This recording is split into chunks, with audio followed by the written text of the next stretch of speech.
एक समय की बात है।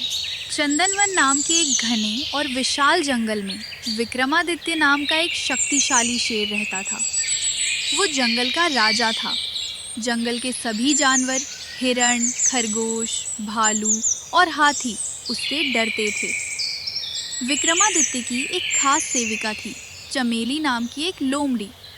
चमेली बहुत ही धूर्त, चालाक और अवसरवादी थी। वो हमेशा शेर के आसपास ही रहती थी।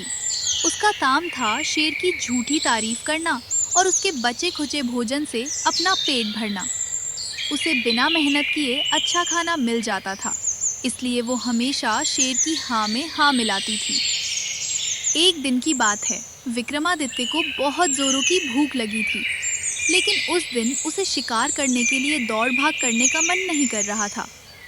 उसने चमेली को बुलाया और अपनी गरजती हुई आवाज में कहा, चमेली, मुझे बहुत भूख लगी है, लेकिन आज मैं थक गया हूँ। जाओ और मेरे लिए किसी जानवर को बहला फुसलाकर गुफा तक ले आओ, ताकि मैं आराम से भोजन कर सकूं। चमेली ने तुरंत सिर झुकाया और बोली, आज्ञा महाराज, मैं अभी जाती हूँ। चमेली लोमड़ी जंगल में शिकार की तलाश में निकल पड़ी। थोड़ी दूर जाने पर उसे एक मोटा, ताजा और थोड़ा भोला सा जंगली गधा घास चरता हुआ दिखाई दिया। लोमड़ी की आंखों में चमक आ गई। उसने सोचा, ये मूर्ख गधा ही आज महाराज का भोजन बनेगा। लोमड़ी धीरे धीरे गधे के पास गई और बहुत ही विनम्रता से बोली, अरे ओ गधे भाई, तुम यहाँ सूखी घास खाकर क्या कर रहे हो? तुम्हें पता नहीं जंगल में क्या बड़ी खबर है? गधे ने घास चबाना बंद किया और पूछा, क्या खबर है लोमड़ी बहन? अरे, हमारे महाराज विक्रमादित्य अब बूढ़े हो रहे हैं। वे अपना राजपाट किसी समझदार और शांत जानवर को सौंपना चाहते हैं। उन्होंने जंगल के सभी जानवरों के बारे में सोचा, लेकिन उन्हें तुम सबसे ज्यादा योग्य लगे। इसलिए महाराज ने तुम्हें फौरन राज तिलक के लिए गुफा में बुलाया है। भोला गधा लोमड़ी की चिकनी चुपड़ी बातों में आ गया। उसे लगा कि अब वो जंगल का राजा बनने वाला है। वो खुशी खुशी लोमड़ी के पीछे चल पड़ा।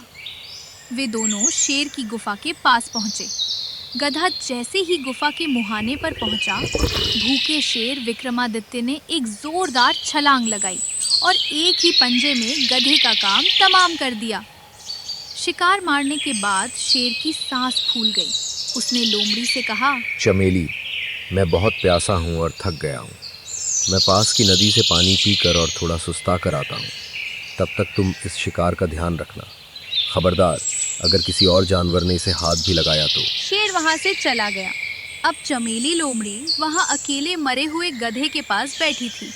उसे भी बहुत भूख लगी थी। उसके मुंह में पानी आ रहा था। उसने सोचा, शेर तो बाद में खाएगा, क्यों ना मैं सबसे स्वादिष्ट हिस्सा पहले खा लूं। लोमड़ी को जानवरों का भेजा बहुत पसंद था। उसने जल्दी से गधे का सिर खोला और पूरा भेजा चट कर गई। फिर वह आराम से बैठ गई। थोड़ी देर बाद शेर विक्रमादित्य वापस लौटा। वह शिकार खाने बैठा। जैसे ही उसकी नज़र गधे के सिर पर पड़ी, उसने देखा कि भेजा गायब है। शेर गुस्से से दहाड़ा। चमेली, ये क्या है? इस गधे का भेजा कहाँ गया? क्या तुमने खा लिया? चमेली लोमड़ी जरा भी नहीं घबराई।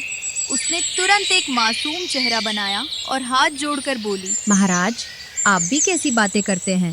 भला इस गधे के पास भेजा होता तो क्या ये मेरी बातों में आकर खुद आपकी गुफा में मरने चला आता?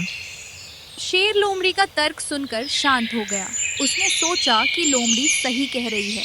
अगर इसमें दिमाग होता तो ये राजा बनने के लालच में शेर की गुफा में क्यों आता। शेर ने अपनी मूर्खता में लोमड़ी की बात मान ली और आराम से बाकी का शिकार खाने लगा।